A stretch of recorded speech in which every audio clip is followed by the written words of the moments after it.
not just based on. Oh God. Don't get me wrong. I would love to get absolutely blind, stinking drunk, but Yeah.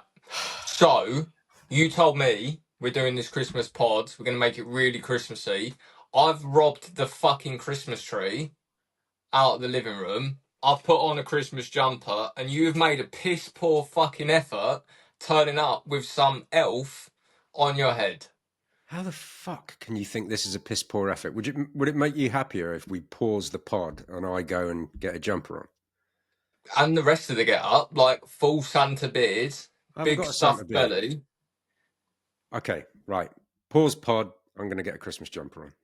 Go for it. Oh, that's much better. That's better, isn't it? I had this really evil thought that only occurred to me about 7 seconds ago. So, If I'd have thought of it when you first went out, I had the thought of just ripping the Christmas jumper off, chucking the Christmas tree outside.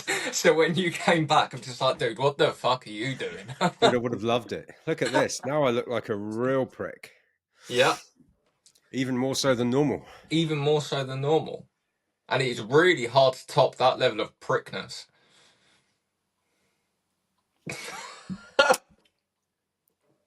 Anyway, it was a good pod. Thanks. It was a See you good later. pod. It was a good friendship. We've just ended it. But that is now over. What are we talking about, Joshua? Who knows? What do you want to talk about? I don't know. All I want to do is day drink. Well, we can do that as well. All right. Do you know what? We've got something. I've got something in the office called a what the fuckmas tree. Mm. For anybody that doesn't know, the what the fuckmas tree is because it's adorned with ornaments. When you look at them, you just go, what the fuck? Like there's a tiger in a tiara, there's a little wrapper of chips, there's a mobile phone, there's an alien, like baubles that make no sense for Christmas. Basically, nothing to do with Christmas. What the fuckmas tree? Don't tell anybody, but on that what the fuckmas tree, there are some baubles filled with gin.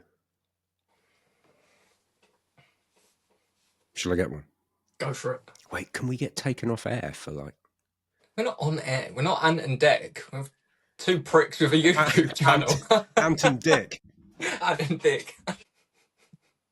Look how full that is. That's not even a little tipple. That's a, double measure.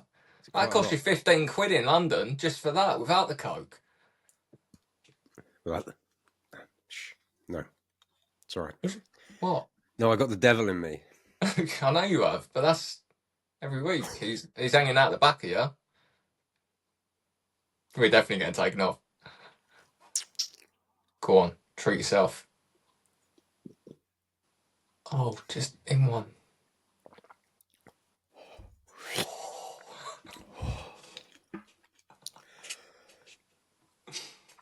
Feel better?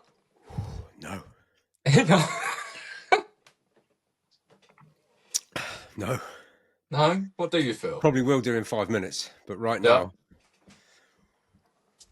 No? Let it kick in. Nice little buzz. Fucking hell, we're going to get nobody watch this podcast. No, not at all. I'm here for the sales training. Well, joke's on you, because it's a week out of Christmas and nobody wants to do any work, including us. Well, what should we talk about? I've got an idea of something we could talk about. Well, let's hear your idea. I was thinking goal setting. Because it's that time of the year, end of year, going into the next year. Everyone has these big ideas. It's like when you go on holiday and you stand there at the end of the evening, you look out over the horizon, you're like, oh, I get really inspired. It's the end of year. Step into the next. What do you think? I think it's a good shout. I mean, it'll probably get all of like one view because everybody thinks goal setting and they go, but I agree. It's important because a lot of people, what's the analogy somebody said to me once? They said, well, imagine you're throwing darts at a dartboard blindfolded. That's kind of like how most people treat their careers, their lives, their sales career, whatever it may be. Okay. And if you don't have a clear path, like the, where is it? I heard that Alice in Wonderland. Alice asks, is it the Cheshire Cat? She says, which door should I take? And the Cheshire Cat goes, well, where are you trying to go? And she says, anywhere. And his reply is, well, then either door will take you there. It's like, if you don't know where you're going, well, okay, great. We'll pick a direction. And if you go in nowhere specific, then any fucking direction you go in will take you there. Yeah. But by reverse engineering a specific destination or a specific goal, you can then clearly map the road there. So, dude, let's do that. Yeah. Looking the reason, like absolute fucking idiots. The reason I think it is important as a closer, as a setter, we speak to prospects all day, every day, who they have this idea of something that they want to do. Yeah. But there is no clear destination. They are very much Alice in Wonderland, just looking at doors. So we know one of the most important things is conviction and leadership. So being able to uphold that. Of which neither of us have any right now. Absolutely none at all. Yeah. Everyone's gone. It's just us talking, but who cares? It's Christmas. Conviction and leadership. If you don't have very clearly defined goals for yourself, how the fuck do you expect to be able to hold a prospect accountable to theirs when it's not even clearly defined? Yeah. So doing it as a closer, as a setter, doing it as anyone, whether you're in sales or not, whether you've just been unlucky enough to see our ugly mugs on YouTube and clicked into this and thought, do you know what? They seem like all right geezers. I'll give it a listen. Setting goals. Where the hell are you ever going to get to in life if you don't? Well, that's the problem, isn't it? Is people think that they can just drift. And you know, where I arrive is going to be largely based on luck. It's like nothing could be further from the truth. Unless you have a specific destination, you cannot reverse engineer the steps necessary to get there. It's like, I was having a conversation with a business owner yesterday, and she said, well, I want to increase revenue next month. And I said, okay, how much would you like to increase revenue by? And she was like, I don't know, if we could get an extra 25%. I was like, okay, so what's your CAC, cost to acquire a client, for anybody that doesn't know? She was like, not quite sure. I'm like, right, that's a problem, because only if, like, that's the goal you want to get to, you know, whatever it is, let's say it's 150 grand a month.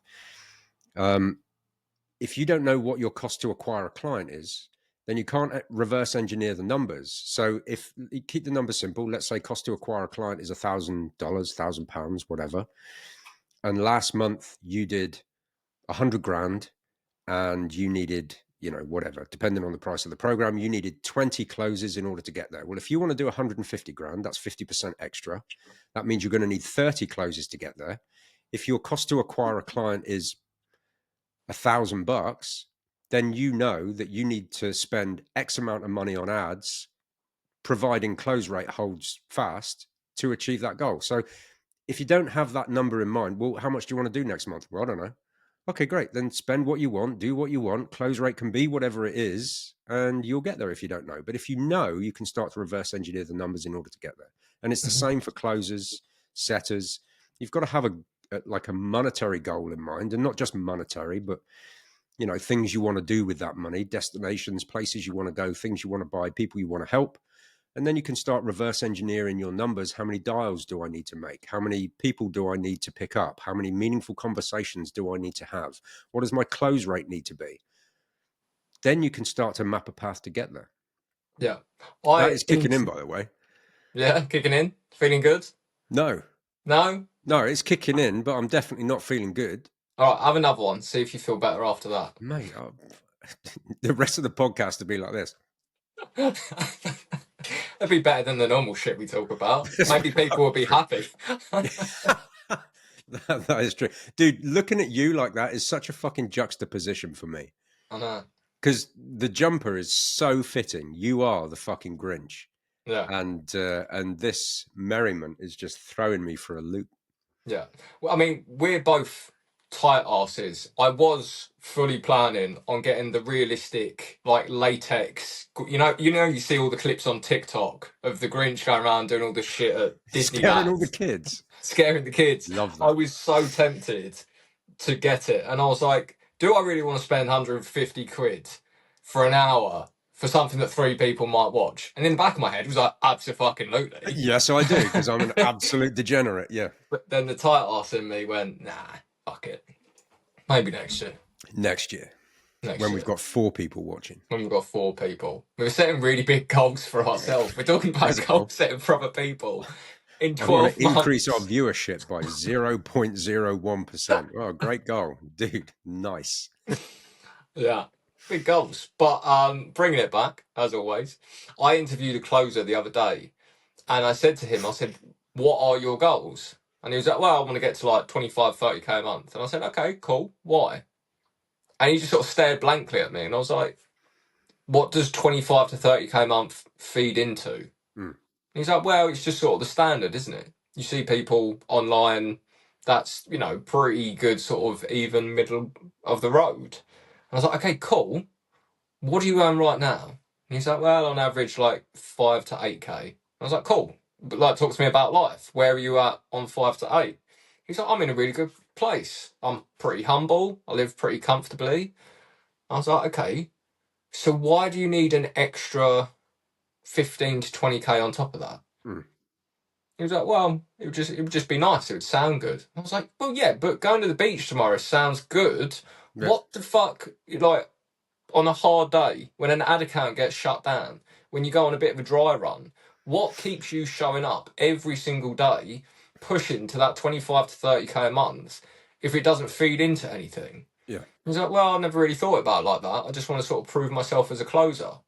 And I was like, okay. I mean, that's actually coming on to a bit more of a goal, non-monetary, like proving yourself, self-validation that maybe you can compete, get your skill set to the level where you can earn that money.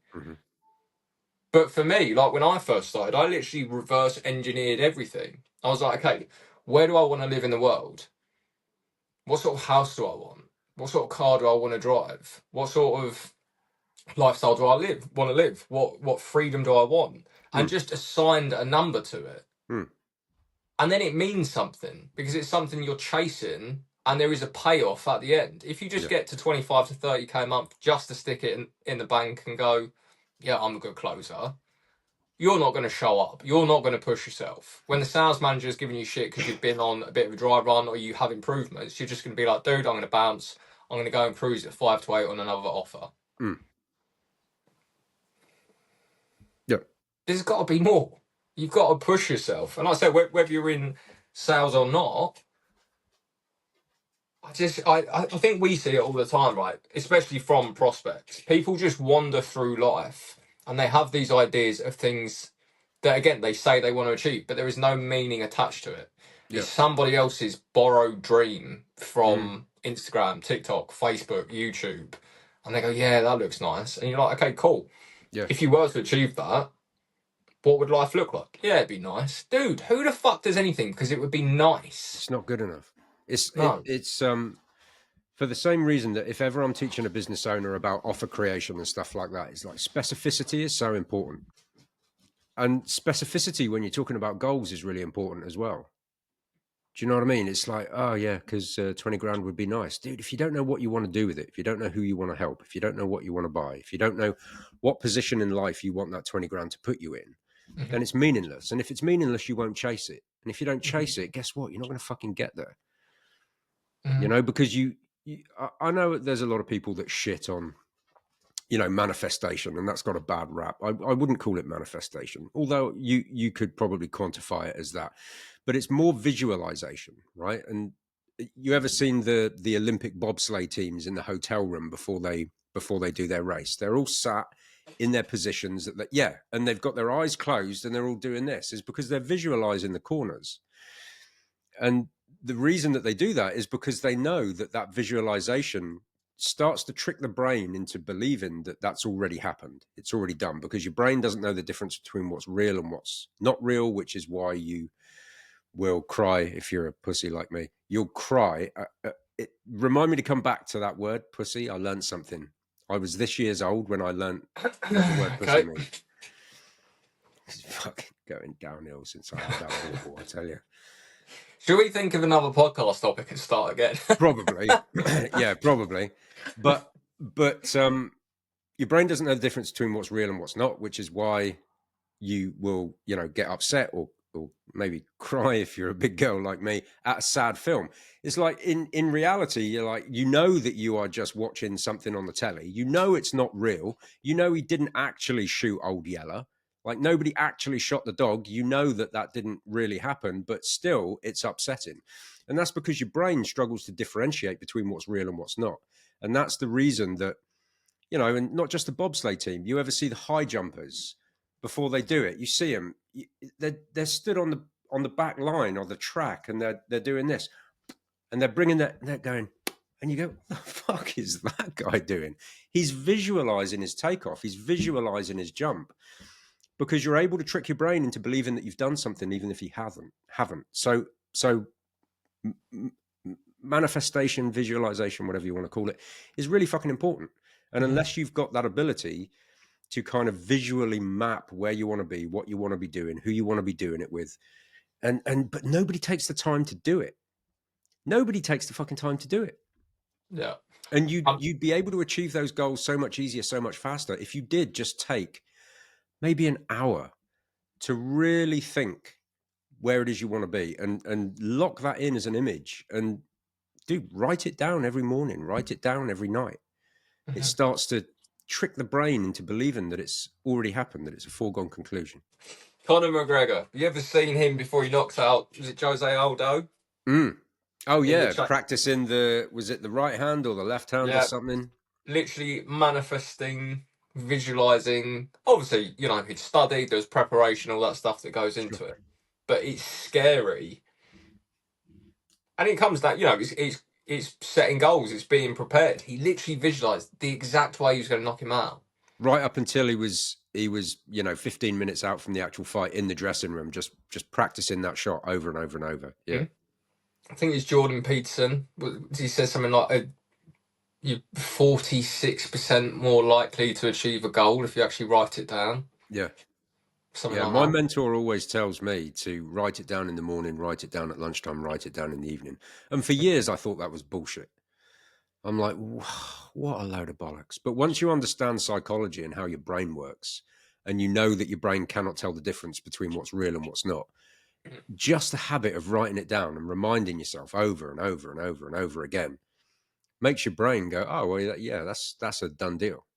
And then when your brain thinks it's a done deal, you start to take the actions necessary, because there's obviously, you can't just sit there and go, I want to be really wealthy, right? And then not take the action. If you want to get into the science of why it works, is because once you convince your brain that it's already happened, you start to take the actions necessary to make it happen. Because you're like, yeah, this is easy, I've already done that. So then you take the actions necessary to get there. And so there's you know, a physical action that needs to play into it, but it all starts in your fucking head. The old phrase, whether you think you will or you think you won't, you're probably going to be right.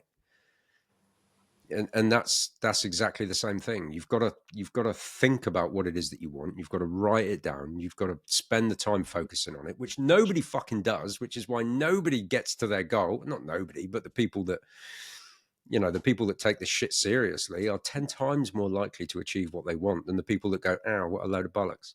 And I was in that camp. I was one of those people. What a load of bollocks. I may as well just go and hug a fucking tree.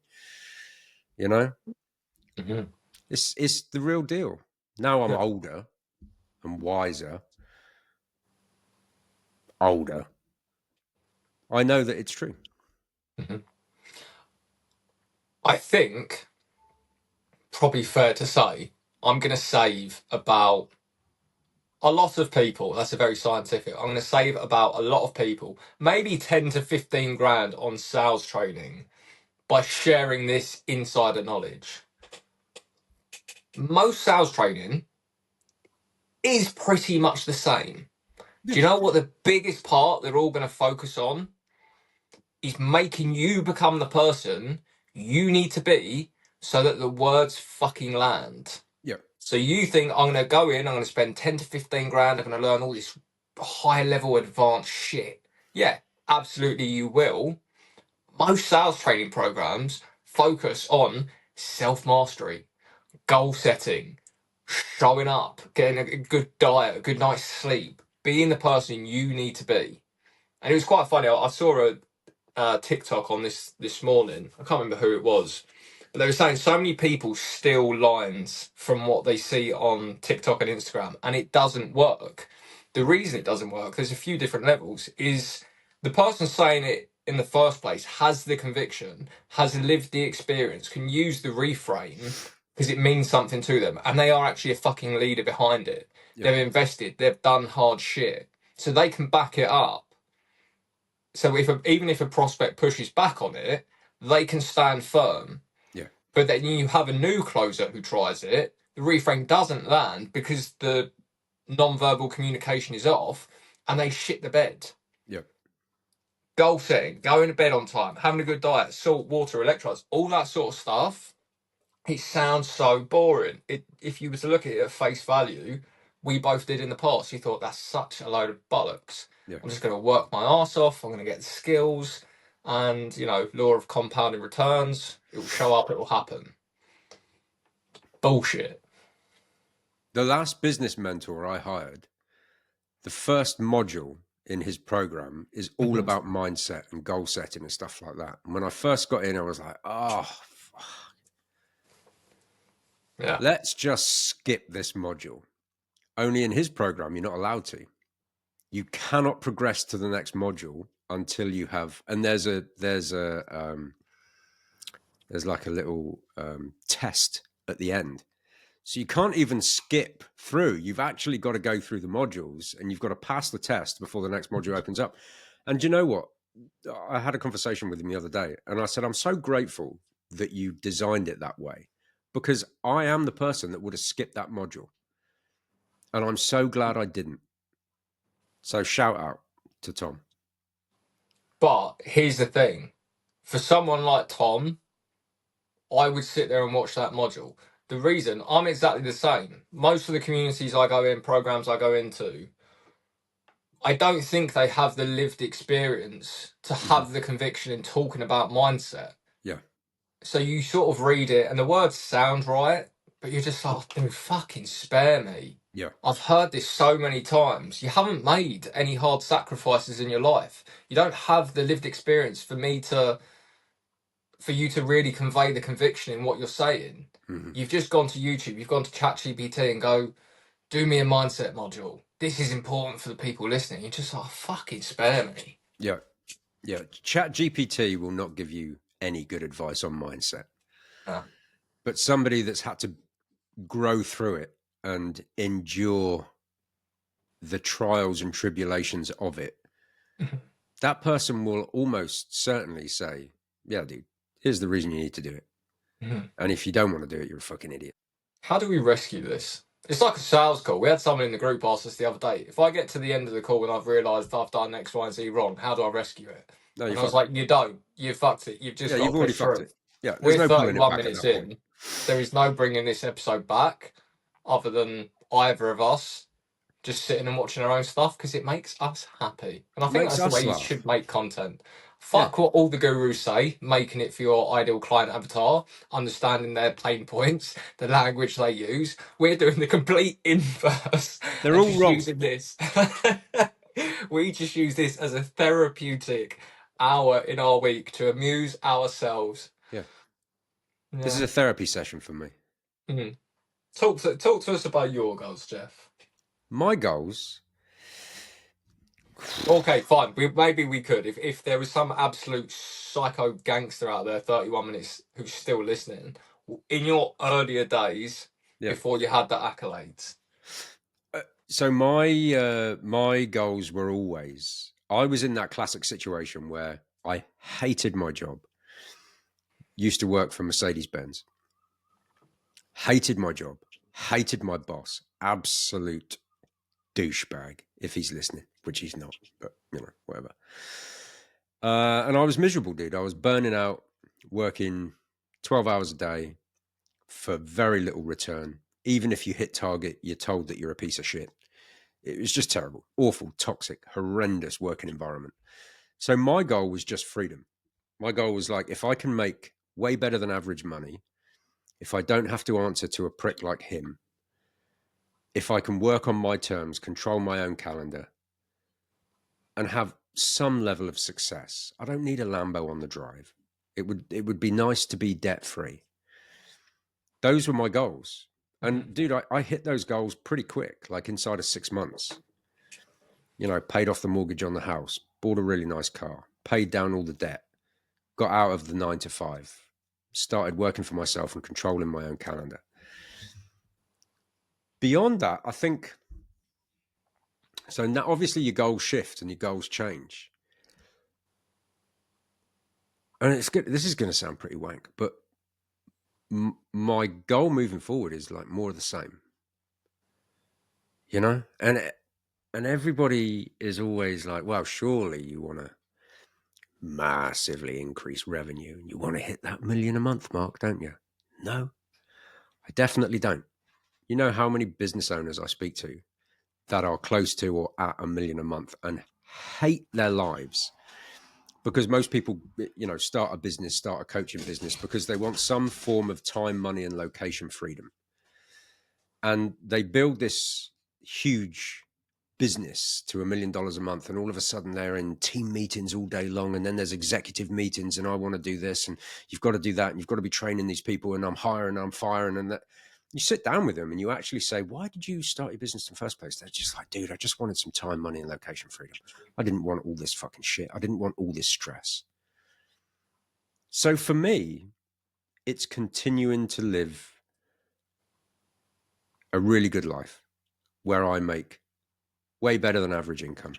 I get to spend a lot of time with the people that I love. I get to do the things I want to do. I get to travel to the places I want to travel to. And outside of that, dude, I'm a pretty content human, which is a blessing to be able to say, because I know a lot of people that aren't content, and they're chasing. You ever listen to the Chris Williamson podcast, Modern Wisdom? Mm-hmm. You ever hear his story about the Mexican fisherman? Possibly, but tell it. So, Mexican fisherman docks his boat in the little harbor, and on the harbor there's a businessman, and the businessman says to the fisherman, how did you do today? And he said, pretty good, not bad, got some fish, and you know, everything's pretty good. And he said, what are you going to do with the rest of your day? And he said, you know what, I've got a really blessed life. He said, I go out fishing 2-3 hours a day. I come back, I sell my fish at the market. I spend lazy afternoons with my wife. And then in the evening, I go down to the square where I play guitar and drink a few beers with my friends. And the businessman goes, well, what you should do is you should like buy another boat so that you can have a little fleet. And that way you'd be able to catch more fish. And the fisherman goes, well, what for? And he goes, well, so that you can make more money. And he's like, all right, okay. Well, what then? He said, well, from there, once you start making more money, you can increase your fleet so that you can catch even more fish, make even more money. The fisherman goes, all right, well, what then? And he says, well, from there, you're probably going to have to move like to a big city so that you can be plugged into the commerce and the markets and all that kind of stuff, so that you can really start to build out an empire. And the fisherman goes, all right, well, what then? He was like, well, once you've built an empire, you'll have so much money that you won't know what to do with it. You'll have built this massive business. And he goes, okay, well, what then? And he says, well, once you've built a massive business, you can sell it and retire with all of that money. Let me ask you, if you had millions and millions of pounds or dollars, what would you do with all of that money? And he said, I'd retire to the coast where I can spend 2 hours a day fishing, come back and spend lazy afternoons with my wife, walk into town in the evening, play guitar and drink some beers with my friends.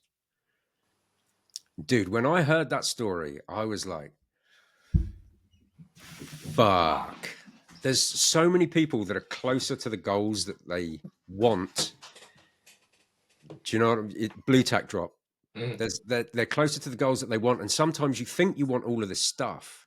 I want to go and give them more and more and more and more. And why? Why for all of it? Well, so that I can be content, so that I can live in a nice part of the world, so that I can do the things I want to do with the people I want to do them with. You're so much closer to that without being a gajillionaire with a fucking Miami fuckboy Lambo on the drive. Not that there's anything wrong with that. Like, if you want to build a big business to sell, more power to you. But if you want more of a lifestyle where you make great money, you get to do the things you want to do with the people you want to do them with. Yeah. I think it's closer than most people think. Yeah. And I think that's what's missing from so many people's businesses when they're sitting there planning it. If the first word on that piece of paper, that Word document, that Notion document was enjoyment, and that is what you reverse engineered, people would build 20 grand a month businesses. Yeah. Rather than £1 million a month businesses. Yeah. Because you think about the coach who starts chasing freedom, time, money, whatever that means. How many coaches that actually own £1 million business actually coach anybody? Or just sit replying to emails all day long, being in a setter training at 11 a.m, being on the closer training at 12 p.m, sat Marketing behind meeting. the camera. Yeah, a Zoom meeting, sat projections, behind the camera, KPIs, recording. Executive this, and I've got to meet with my COO. And like I said, dude, if that's your bag, great. But for most people, they don't want to get into closing or setting. They don't want to get into entrepreneurship for anything other than some freedom. And I get that there's a group of people where that's not the case. I want to build the biggest thing I possibly can. Great, more power to you. It's just, I think there's a lot more people that just want satisfaction and comfort and peace. Right, we've dragged this podcast out more than enough, I think. It's been Christmas pod done. Christmas pod done. We should do better. That should be a goal of ours next year. Okay. Do better. We're gonna put that in the goal setting book. Let's be better. Let's not be such it comes to the point. We actually do what we do because we enjoy doing it. Right. Yes, there's monetary goals and everything attached to it, but this specifically, the coaching, the community that we have, there are elements that we've discussed before that we don't like about the day-to-day of what we do, of like managing the teams. There's repetition, there's managing people. For the most part, we do enjoy it, and that's why we continue to do it. Like any job, even if you do reverse engineer enjoyment, there's still going to be stressful elements. There's still going to be bad days. Yeah. This is we genuinely see this as like a therapy for us, helping the guys, coaching them, being able to be there in that capacity for them to help them grow. That's something that we both enjoy doing and take a lot of, pride out of. Yeah, for sure. So for us, who cares if we get 3 listeners? No one's even listening to this bit because they were gone 39 minutes ago. But we chase enjoyment, and that's why we'll carry on doing it. Amen to that. Amen to that. Go Necks and Baubles. Won't see you next week. No. But we'll be back in the new year. Season 2. We're going to see how little we can teach you, but how much we can entertain you. Cheers, buddy. Have a good one. You too. Bye for now.